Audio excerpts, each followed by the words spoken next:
welcome to the first fully edited video of Civ VII, the new Civ. I hope you're having fun with it.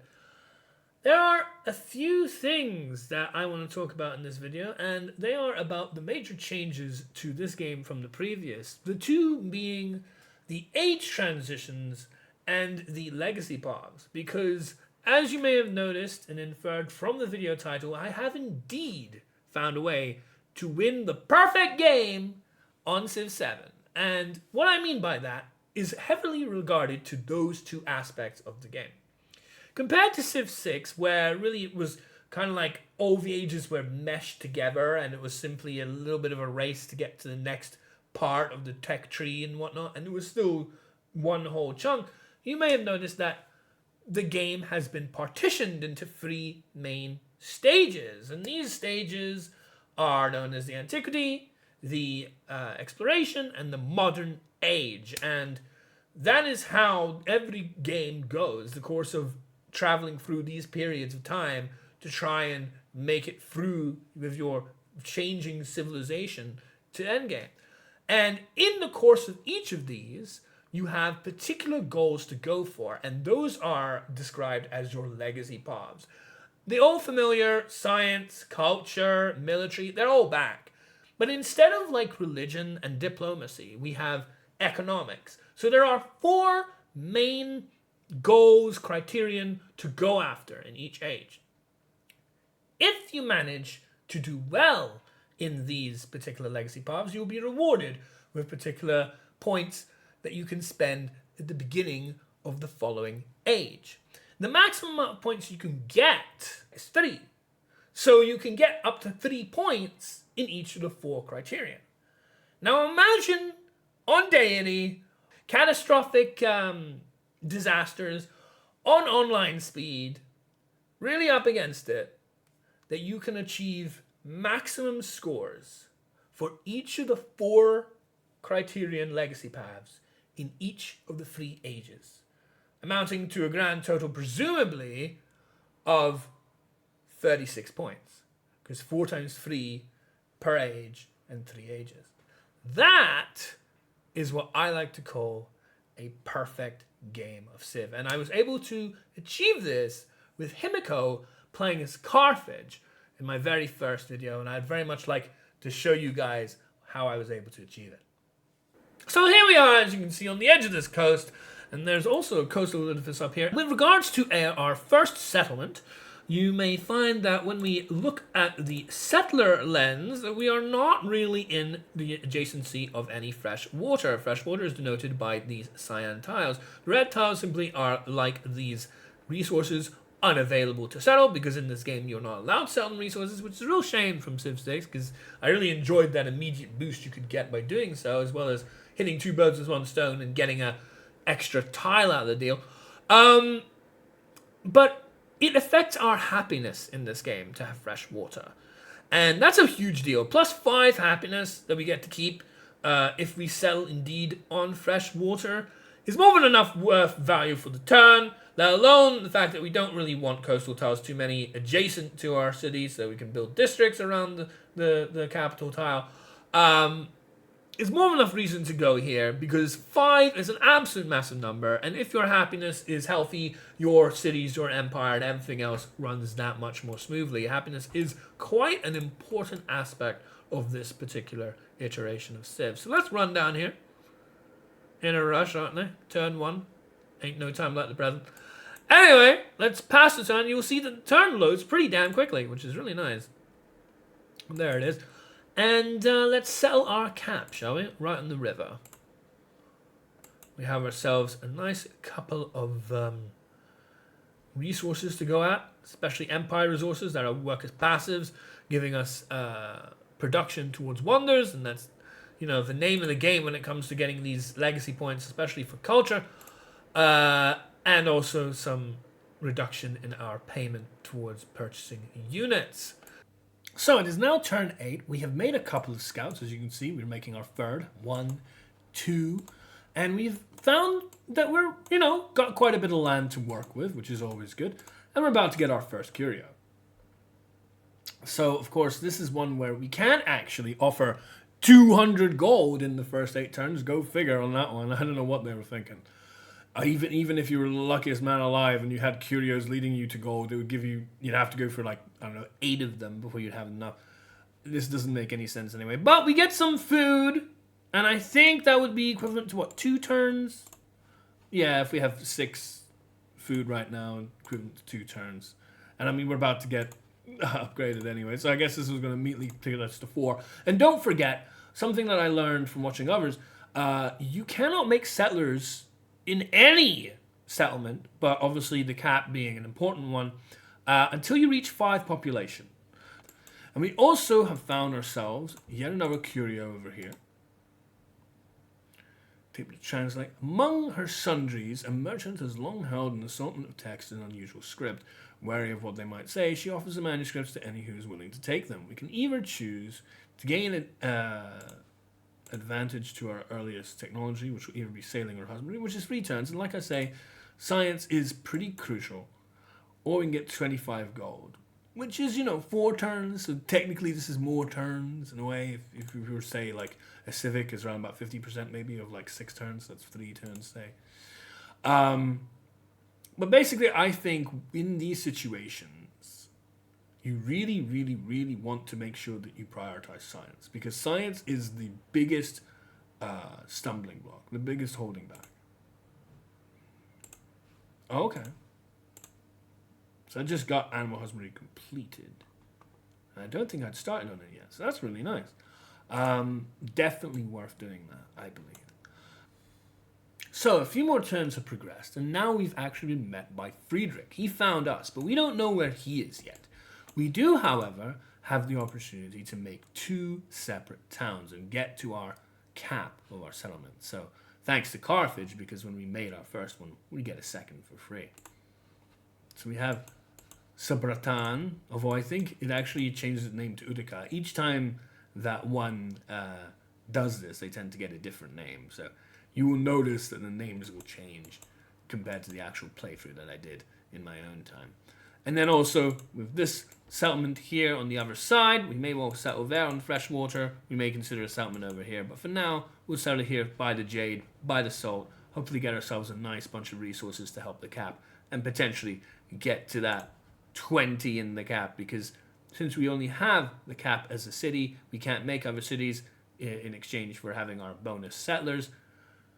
We're going to want to make sure that we can use all the spaces and make all the room that we can get. It seems that Machiavelli has found us now. He's joined the game. And our scout is about to find where Friedrich is. He already has a terracotta army, and that's annoying. But at least we know where they've settled and how far they can be. And therefore, whether we want to piss them off with a forward settle or not, we're going to want to make sure that we make the most of this land going forward. Because this is where the land is. The land tends to end on the other side. Speaking of, we finally found Segunia, and we are indeed befriending them. We're almost suzerain of Chan Chan. That will give us a lot of vision, and hopefully we can figure out where everybody else is. There's a curio over here that our scout will go try and take advantage of. Machiavelli is wanting to do some diplomacy with us, but you can never trust the man, especially because he can just war you out of nowhere. The beauty about Himiko is that she doesn't actually pay for supporting things. But in this case, I'd rather accept.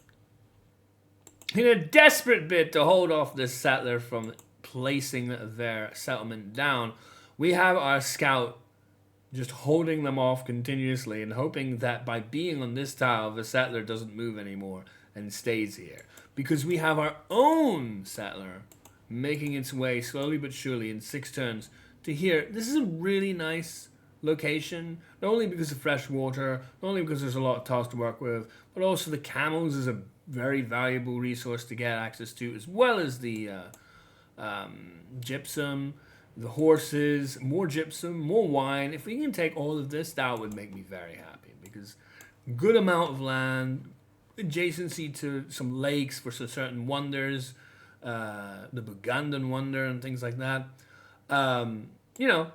Great opportunity here that we really want to make the most of before Friedrich impedes with us.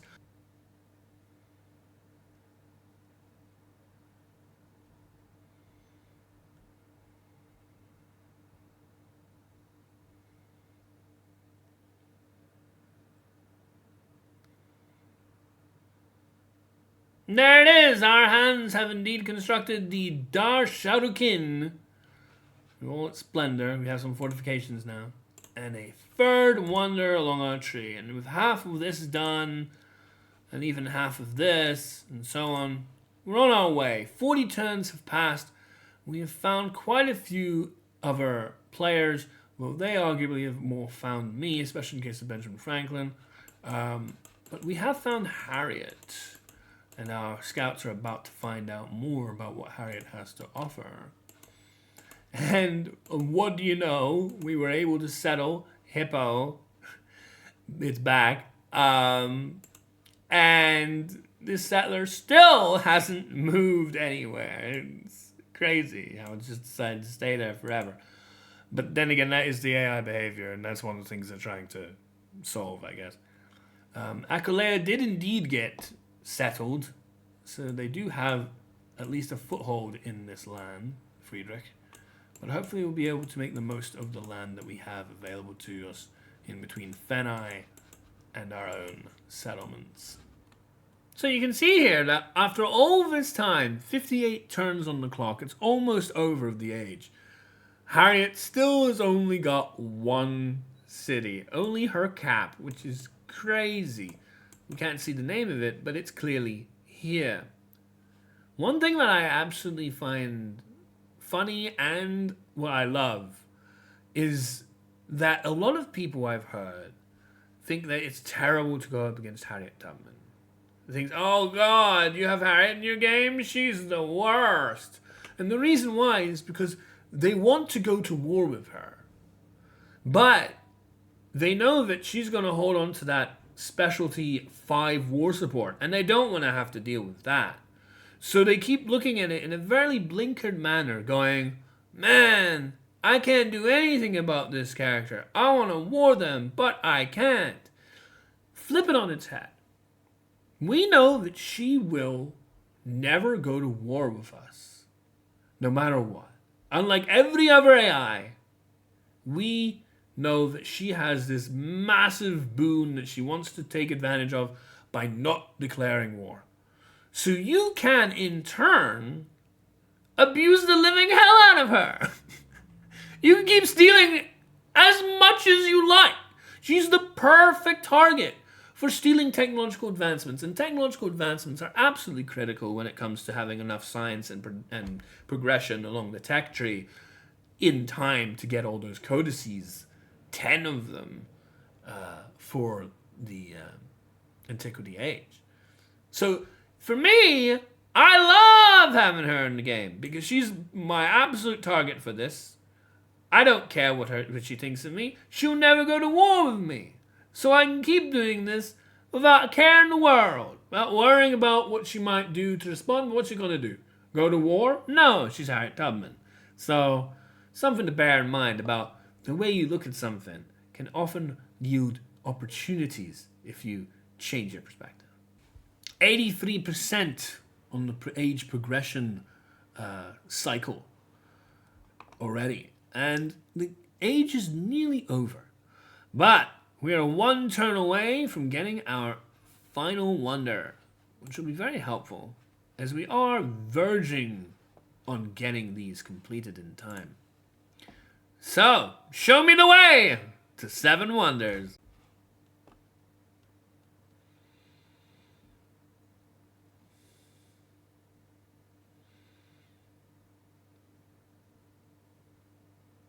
Yay! So our wonder production has been completed with the Wei Yang Palace, giving us quite a nice boost of 6 influence per turn. I do love that influence. Even with Himiko being able to save us from spending some of it. We have 68, almost nice, on both of our main sources. We have over 100 gold coming in. We're friends with literally everybody but Harriet, which we don't care about, as I just mentioned in the last part. Now it is our job to try and switch gears and make a whole bunch of merchants. As you can see, 1 turn to make a merchant because it will be one of our very first, if not it will be our second because we already studied Code of Laws. and that gives you a free merchant. Hopefully, with that, we have spaces in our cap to get the required progression on our economic. The science, like I say, is trailing behind because it always does. That's why I say, really, for the course of the game, you have to focus on making sure you get that science done. So we're going to have to focus on getting these masteries now. We're going to have to try and get these codices that we can pick up where we can get it. 1 turn, no. 0 turns for this codices. 0 turn apparently for this one as well. Yeah, not bad. Maybe we go for the 3 turns. Because I've kind of like prepped these ones already. Go for the 3 turns. And we can even potentially try and go for that, but we need to research this first. The reason to go for that, of course, is it's double.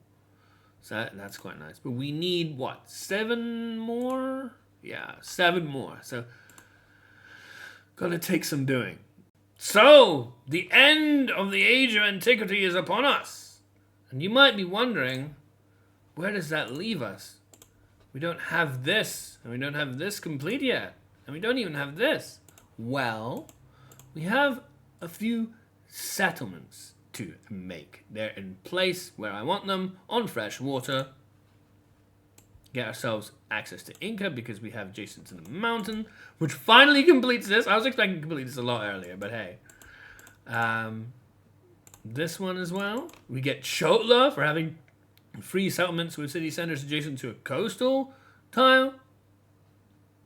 Which, you know, I really like Chotla for their naval dominance, but the satisfying requisite for getting that is a bit poor because you don't really want to settle coastal cities in Civ VII. And finally,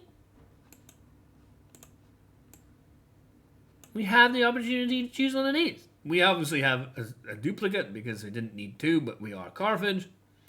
So let's make it now.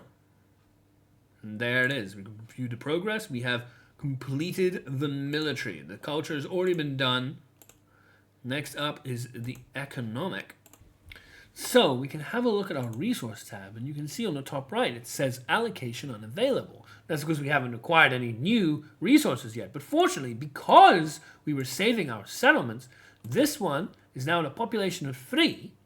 We can use Mocha and its 3 population to get down to the hides, thus unlocking our opportunity to move this over to here and indeed get ourselves the economic one. So all that's remaining is science. So this is where Carthage played a huge advantage to our game plan because we unfortunately are able to use trade outposts to house codices. We have enough codices. We've generated 11 total codices. All we need now is to make sure that we get those slots because we can convert this to a trade outpost. We can convert this to a trade outpost. And that will give us 2 extra slots. But of course, we need 3 more. So we need 3 more slots. And how are we going to get that? Well, we're going to purchase the academy. Here will be fine. Unfortunately, the academy will give us those extra precious 3 extra slots to then finish science. And there it is. A perfect age of antiquity with Himiko, with Carthage. And we did it settling all our towns. We didn't incorporate a single city-state to do it. We just found enough land that we were able to make the most of.